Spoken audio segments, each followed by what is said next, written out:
మీరు ఆయన శరణ పొందితే మీ యొక్క జీవితాన్ని, మీ యొక్క ధర్మాలని, మీ యొక్క బాధ్యతల్ని ఆయన చేతిలో పెట్టినట్టు అనమాట. ఆయన కన్నా గొప్పగా బాధ్యతల్ని ఎవరు నిర్వహించగలరు చెప్పండి? ఆయన కన్నా గొప్పగా ఎవరు సంరక్షించగలరు మనల్ని చెప్పండి? కాబట్టి మనం భగవంతుడి శరణ పొందడం అనేది చాలా ప్రాక్టికల్, ఇంప్రాక్టికల్ కాదు. నాకు ఉద్యోగ ధర్మం ఉంది, దేవుడి శరణ ఎక్కడ పొందుతాను అనకండి. దేవుడి శరణ పొందడంలోనే మీ యొక్క ఉద్యోగ ధర్మాన్ని, కుటుంబ ధర్మాన్ని మీరు చక్కగా నిర్వహించగలరు. ఎందుకంటే మీ యొక్క ధర్మ నిర్వహణలో ఆయన పాల్గొంచుకుంటాడు కాబట్టి, మీ యొక్క ధర్మ నిర్వహణ ఆయనే చేసేస్తాడు కాబట్టి. ఒక చిన్న కథ చెప్తాను.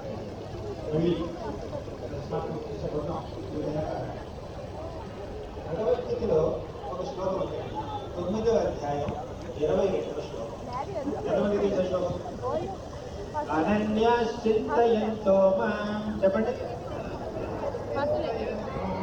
ఏ జనాః పర్యుపాసతే తేషాం నిత్యాభియుక్తానాం యోగక్షేమం వహామ్యహం. ఎవరైతే తమ మనసుల్ని ఎటువైపు మళ్లించకుండా కేవలం భగవంతుడి యొక్క చింతనలోనే